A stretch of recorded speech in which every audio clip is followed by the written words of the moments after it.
Hello and welcome to 26 Questions with me, Beverley Okoye, UK Climate Change Attaché to Ghana. In November, the UK will be hosting the United Nations Climate Summit, COP26, in Glasgow with our partners, Italy.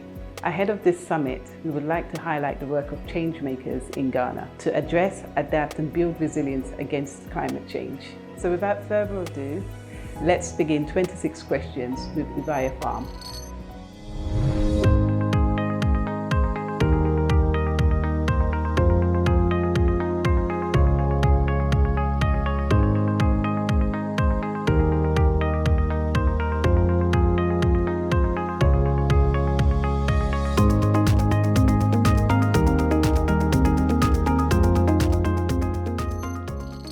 Hello. Hi, Kindly introduce yourself.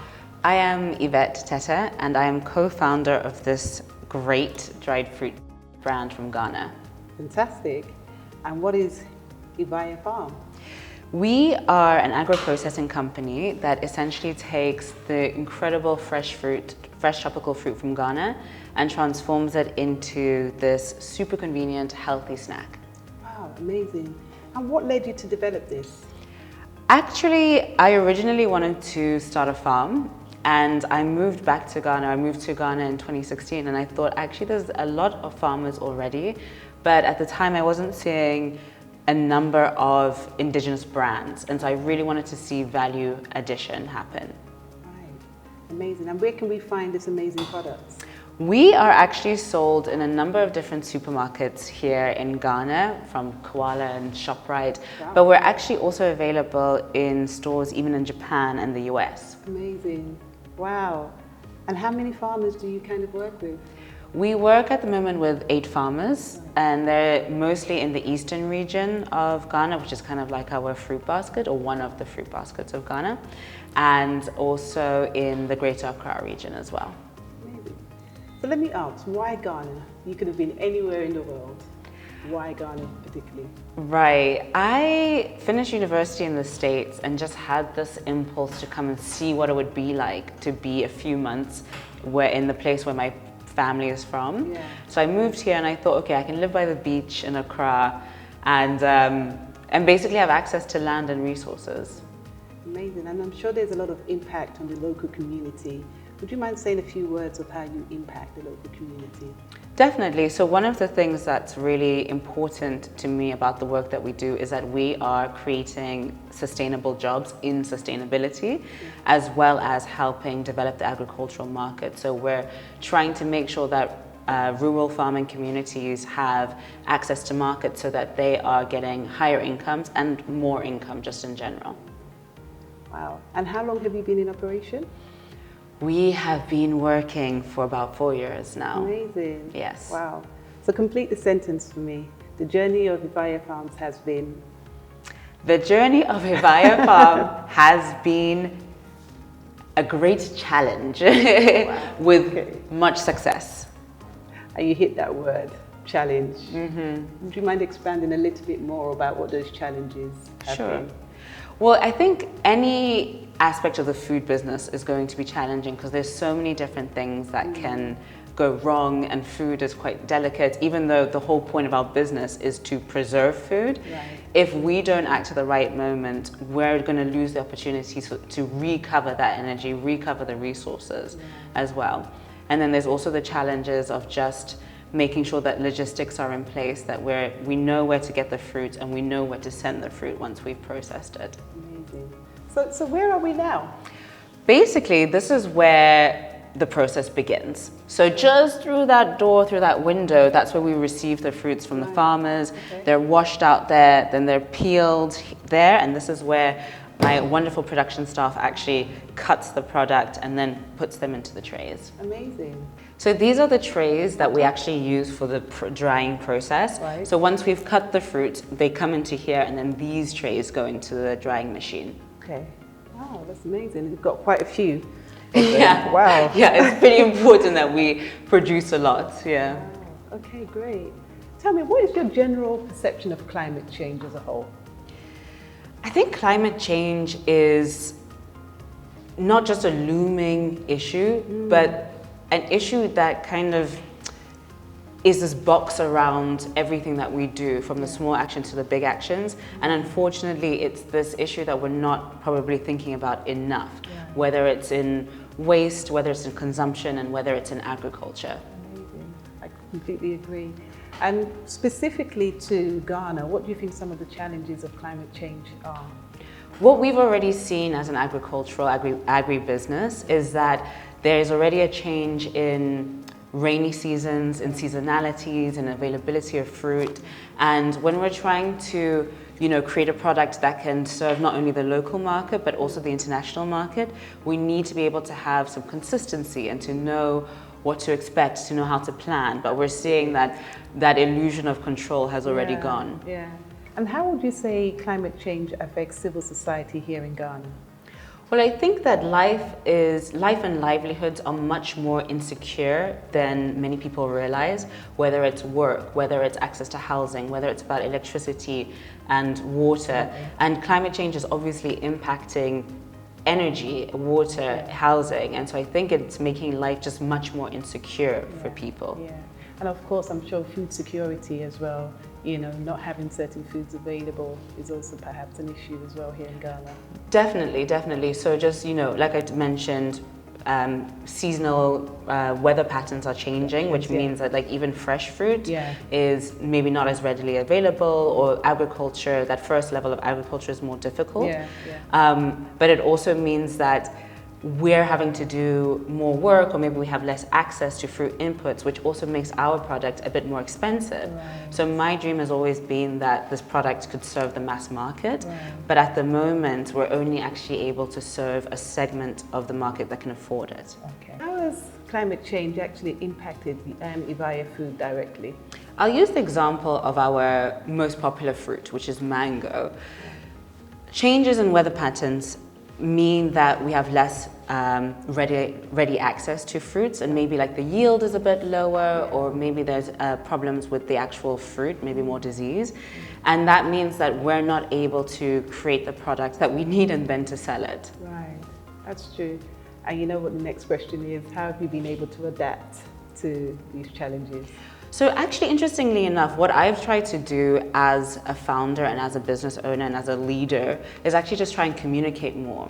So instead of trying to shape everything to meet our needs, shape the environment to meet our needs, I'm just saying to our distributors, I'm saying to our customers, like, look, certain fruits are seasonal, and also we are subject to the movements of the environment. So we may have this available, we may not. We're going to try our best and make it work, but we want people to understand that the time for trying to control the environment maybe needs to be over. And I think that's what COVID also showed us, that we think that we always have control, but actually, a pandemic can come through and upend everything. And so, for example, in some ways we were lucky during the pandemic in that, we're a health food, and so people were patronizing the product more. But then we had to really work with our farmers and really communicate with our staff to know, okay, what fruits are available, and also when and how is it safe to process. And how has that been received by your stakeholders? Pretty well, actually. One of our distributors in Japan has been really engaging of this process, and actually has really taken the effort to communicate to her buyers and her consumers to help them understand that mango is not always available. So at one point, actually, we were thinking about sourcing from Cote d'Ivoire, which we do sometimes. And I said to my Japanese buyer, we have mangoes from Cote d'Ivoire. And she said, that's nice. But I've told my customers mango in Ghana is during these seasons, so let's learn to work with the environment. So where are we now? So this is basically where the magic happens after the magic happens. This is where we actually package the product. So once it's come out of the dryer and it's dry, we put it into our packaging, and then from here we send it off to the supermarkets or overseas. Okay, fantastic. So this is the magic room then? Yes, the other magic room. Right. Fantastic. So carrying on with our climate change questions, I really wanted to get your opinion on what kind of support would be needed in Ghana to promote more climate awareness generally among civil society. Well, I think that number one is always education. Right. So people need to understand what the problem is, and then they need to understand, in my opinion, what the problem is for them personally, but then also on a more broad level. Absolutely. So that's everything from awareness about waste and consumption. Right. You know, we have the notorious plastic issue here in Ghana. Yeah. But then also awareness on what we can do better. So for us as a business, it'd be helpful to have information about, okay, what are the newest sustainability technologies? Right. What are the new processes that we could be a part of? Yeah. And then of course it's always helpful to have funding to be able to implement that. Absolutely. So Yeah. we were fortunate enough to get funding from the Ghana Climate Innovation Center to set up a biodigester system. So we take our cut remains waste Right. and use that to produce biogas that can be burnt for heat to do the drying, Right. and then also produces a liquid fertilizer. And so, yeah, it's just essentially making sure that we're really maximizing the uses of resources rather than continuously extracting. Right, that's amazing. Fantastic. And as you know, the UK is hosting COP26 this year, so it's quite a big deal for us. What message would you have for world leaders attending COP26? I think often what comes out of these big conferences are these huge ideals and these huge promises, which to some extent is necessary as something to arc towards, to move towards. Yeah. But I think everyone like me who's actually working on the ground always wants to see sort of tangible policy change, or, you know, funds made available, or, like I said, just information distributed and dispersed. Yeah. What I would say too is that often there are these really huge funds that are made available through the World Bank, but as a small business owner, as a medium business owner, we're often not quite eligible for them. And so the people who are really doing work on the ground don't actually see those funds. Right, okay. So in a nutshell, what would a successful COP look like to you? I think a successful COP would be a conference where there are these big goals that are stated and committed to, because I think that's important for us to work towards. But then to see after that really tangible measures, whether it's in education, whether it's in funding for businesses, for small businesses, to help us, you know, support that movement towards achieving the climate goals. Okay, fantastic. So I'm aware that recently you met the UK Minister, Anne-Marie Trevelyan, who is also our COP Adaptation and Resilience Champion. Can you tell me a bit about how the conversation was between you and her? Well, one of the things I shared with her is that we have here in Ghana this amazing opportunity to have these really cool circular systems where we, you know, are generating, we're growing food, we're growing fruit, and then we can use a system like the biodigester system to help create more energy and, you know, create this loop of sustainability. However, we're still facing pretty basic challenges when it comes to consistent access to water and electricity. So what we want to do is be able to see this like climate opportunity of renewable energy meet and help fix the problems of access to energy in general. Yeah, sounds like an interesting conversation. Yes, it was, and then I gave her some dried fruit. Oh, I'm sure she appreciated that. Yeah, absolutely. So tell me, what has been your major highlights to date? I think I still always get a thrill whenever people tell me that they saw my product in the store and they bought it. Or when people who I've never met also buy the product. Because then I'm like, oh, okay, we're clearly doing something well. They're not just buying it as a favor to me. Amazing. What does success mean to you as a business? So for me, it's always been really important that we're able to demonstrate not just that we can grow food, but that we also have this creative capacity as well. And so I'm really excited about the opportunity about having this brand be global, so that people will see on a shelf in the UK or in Dubai or wherever that, you know, young people in Ghana have been able to create this product. And when I look at this product, there's a lot of culture as well as the product that comes out of it. How important is culture in the story of Yvaya Farms? I think it's very important. I think culture is very important to our story. I actually didn't grow up in Ghana. Yeah, I moved to Ghana 5 years ago, 6 years ago, and I was interested in sort of building my own relationship to the country and understanding what is possible here, whether from everything from my own identity to building a business. And so for me, this company, when it comes to culture, it's about exploring what we have available to us and what is possible. Yeah. And in terms of next steps, where would you be going next with Yvaya Farm? One thing that we've learned from this business is that if you want to survive, you need to grow, which I think is true of most businesses. So what we're hoping to do in the next 6 months is actually expand so that we're better able to meet not just local demand, but also export demand as well. So we'll be going to a bigger facility. Oh, fantastic. How exciting. Very. And in the past, is there any support that you have received that you'd like to make mention of, at this point?